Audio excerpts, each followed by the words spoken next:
Time for another out of this world story from our space. Almost a year later, I had my first child. She's in the mental hospital. Full updated story. I was with my wife for half my life, almost 40. I never thought she would leave or cheat. I really did love her, but it wasn't perfect. We had friends who cheated, and she would always say she could never imagine being with anyone but me. A week after our almost 10-year anniversary, she went to visit her parents. The warning signs were everywhere, but I trusted her love for me. She had the signs of a drug addict, never worked for years, personality disorder, always right. Would have guys and couples messaging her about sex and hooking up. She would say they annoy her and was just being friendly, would ignore the sex talk. I should have known better, but you really think you know someone after 15 plus years. She called me every day, but the day before she called to break up, she didn't for days. I knew something was up, and when she did call, it was gaslighting. Demanded I get out of the house that day. Lied about wanting kids for almost 10 years. The threats would keep coming. After a few days and police calls, she finally showed up to talk. It took some convincing, but I found out she messed around. She lied about the drugs, but I found them in her bag. She was also on a chat group where I saved the videos and texts. It disgusted me. It was the most bizarre behavior I've ever witnessed. I got the separation done in 24 hours thanks to my job and family friends. The fighting afterwards was rubbing in my face what she did with other people. Ordering me like a slave to do certain things, trying to belittle me. I've had health issues which she tried to suggest was drug related. It wasn't, it's stress and trauma related. She was forced to move back home over 5 hours away, but it cost me the place I was living in, my pet, which I loved more than myself, and I'm back with my parents for a few months, so I'm not alone. I have a great job and supportive friends. Everyone has told me I look much better since I left her, but it feels like people are just being nice. I don't know what happened to her. She never even cried. At one point, I thought I broke through and we could work it out, but she went for a drive, and when she returned, she was back to being cold. I even found out she wanted me out of the house so she could have the disgusting people she cheated on me with stay over. I'm not dating. It feels too soon and like I'm cheating. But I'm trying to start a new life. I joined the gym. I get out every day, whether it's a drive or a walk. My friends have been supportive. I have her blocked on everything because my blood pressure would spike just seeing her name. But I wish I could get over the anger. I can't because she's not even sorry. I just needed a vent, to be honest. The one person I thought who would be there forever treated me worse than anyone in my entire life. She keeps trying to act normal and be friends, but not after what she did. I wish I could send her an email telling her everything I feel, but it would fall on deaf ears. I'll be getting rid of my wedding ring today. Holding on to it is holding on to something that I know will never happen. My relationship was a lie. I wish I could get over the anger, but I can't. How the F do you stop caring about someone you've known for half your life? Update time. I've been doing better. Gained weight. Gym 3 days a week. Managed to luck into some money. Trying to meet new people, but it's hard at my age. Almost 40. But my ex-wife is hell-bent on getting the last word. I received a letter from a lawyer, a cease and desist. It never had to be signed for, had no date to reply, and was basically about her ego and for me to stop telling people what she did. Most of it was lies. The best part was the amount of grammatical errors and typos. The lawyer is real, but from what I can tell, he hardly gets work and only sent this to make a few $100. I didn't bother replying. She wanted a reaction and I wasn't giving her one. A few days later, she began harassing a friend of mine I gave our pet to. She doesn't know her, but made it clear she was concerned about the animal's well-being. She never cared about that animal, wanted to get rid of it the day she told me things were over. It feels like a petty move to try and prove she can get away with what she wants or pretend she actually cared. Luckily, my friends will never talk to her. I'm hoping this ends soon. I'm fairly convinced she has a borderline personality disorder. She's on a lot of medication, drinks, smokes a ton of weed, and stays up all night talking to other jobless weirdos. I want to move on, but she only cares about her self-image, to the point where she'll spend hundreds on a crappy lawyer just to block me from doing anything about her talking to my friends. I know she's unwell, but I hope she gets a life or a rude awakening. Any advice or words of encouragement is appreciated. Update 2. Pointless rant, I guess. Thinking back, I can't believe some of the ridiculous crap they ask for when it's over. No less than a day or two after D-Day, When she realized money doesn't grow on trees, she asked if she could still borrow the car every weekend to go get groceries and run errands. This was after trying to kick me out of my own house, costing me my pet, which I loved like a child, bragging about messing around with other people, and having her friends threaten me. She would also demand I lift boxes or dishes and place them in certain spots as a means of control. Not asking nicely, pointing and demanding I do it out of nowhere, asking to borrow equipment and tools, etc. Not sure if anyone experienced something similar, but it's something to look back and laugh at now. Makes me realize what they're really like when you're not something they want. Next update. As much as I tried no contact, we had mutual friends who feel like gossiping. Today they told me my ex-wife is in another relationship. Didn't need to hear that, or want to. As glad as I am to be away from that toxic, cheating liar, it still feels like a punch to the throat. Leaving and saying it's to work on her mental health when obviously that wasn't the case. It feels like the final lie. This will be a hard few days. Edit. Thank you to everyone. Didn't sleep much last night, but everyone's advice and input helped. Next update. I haven't posted in a while. Been 4 months since my estranged wife went scorched earth on our lives. Cheating, abusive, threatening letters, etc. I struggled a lot, concentrated on positive energy, but still suffered panic attacks whenever I was alone with my thoughts, especially at night. I made a post a few months ago about dating, asking if it was too soon. Thanks to everyone for the advice. I went through with it, and I'm happy, really happy. I won't go into too much, but we really connected. We love each other's opinions, always agree on what type of future we want to have, and I've never had sex as physically and emotionally fulfilling as I did with her. We talk every day for hours on end. I know some may think it's too soon, but we connect so well that we have no interest in seeing anyone but each other. It gets better.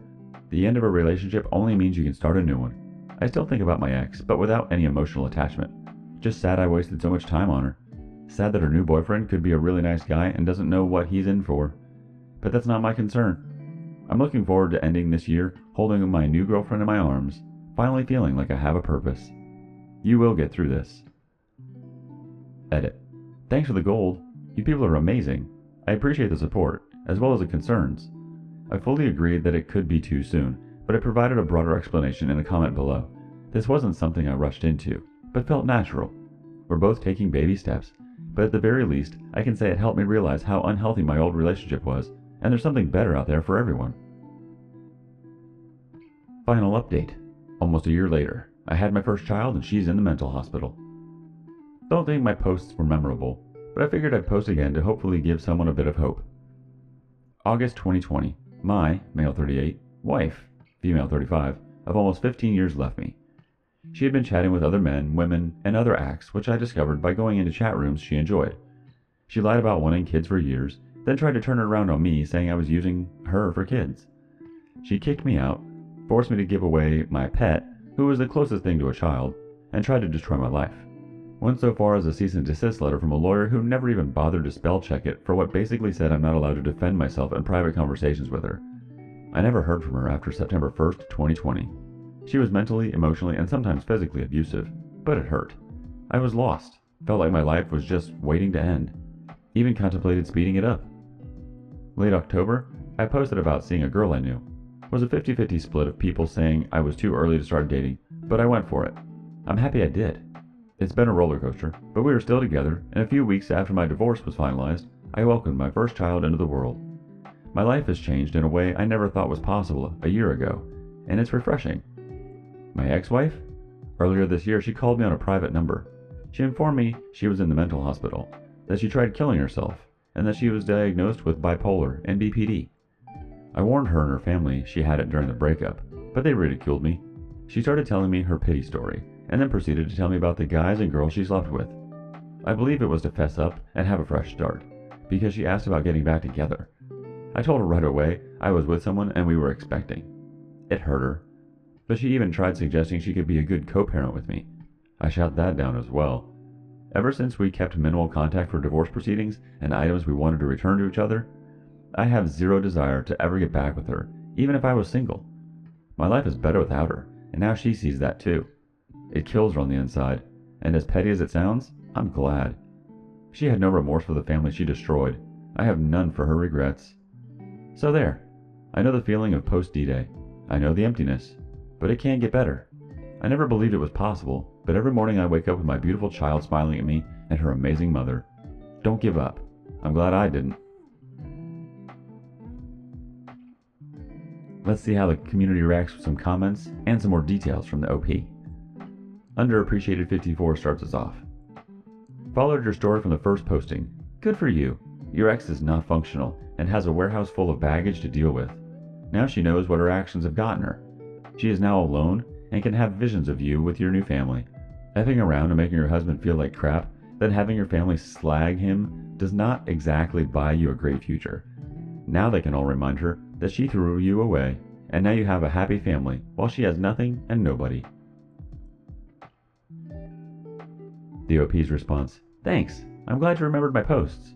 I won't lie, before she called from the hospital I always wished I could be a fly on the wall when she heard I was with someone and expecting a kid. Getting to tell her that while she was in the mental hospital felt good. I never wished harm on her, but I think I deserved to tell her she didn't destroy my life, just the one we had together. Funny thing is, her mother called me right after the mental hospital call, told me how she is doing so much better, and that my call helped. Then suggested I knocked up some random girl, and the timing doesn't make sense, trying to suggest I cheated and somehow my girlfriend was pregnant longer than 9 months. When my child was born, she called again to congratulate me. This woman encouraged my ex's bad behavior and doesn't care about my life. She just wants to feel like she's a good person by supporting me. I just let her calls go to voicemail. Another quick comment from Spinocula. Congratulations, that's awesome to hear. Just one question. You have been with her for a long time. When did you notice red flags that she might be BPD? Did it start like that? The OP responds, maybe 5 years before D-Day? She was seeing the doctor for childhood trauma, going to groups, but I knew it wasn't that. Her behavior at times was just too random. I started to recognize manic episodes. The last year we were together, she was barely noticeable. Took out a bunch of loans, could barely keep a friend for longer than a few months, threatening to kill herself, etc. She was addicted to prescriptions and some illegal drugs. Wanted to get a new sports car because our SUV made her look old. I mentioned it to our family doctor, but nothing could be done if she was asking for the help. And she never thought she was wrong. It was childhood trauma and nothing else. The most heartbreaking moment was in the middle of the breakup. I told her this was a manic episode. She needs to get help. When she called back from the mental hospital, she acknowledged how right I was, but the damage was done. Not to mention she still has deceptive qualities, where she uses her illness to emotionally manipulate people to stay home on long-term disability. I wish I could have helped her more, but nothing I did would have changed that. If I was complacent, I think it would have eventually been an open relationship, to eventually her being with someone else. I think a lot of people believe they could have done more, but most of the time, it's unavoidable. Last comment coming from Butter is Man Tequila. But where is your pet? Who has the pet? The OP closes us out. Great story. My cat was older, but she was a darling. Everyone loved her, but I had no choice and needed to give her up. A family member had a coworker say she was looking for a cat. I was nervous. My baby deserved only the best. When she showed up at the door, the young lady looked like an angel. My cat is nervous too, but when she came in, they both bonded. My cat is older, so it's amazing she took her. Not only that, but she sends me pics all the time and spoils her. The worst part was hearing her cries when I put her in the kennel and scrubbing her fur out of everything just so I wouldn't fall apart thinking about her. But I got lucky. She went to quite possibly the best owner I could have asked for. And I also gained a new friend.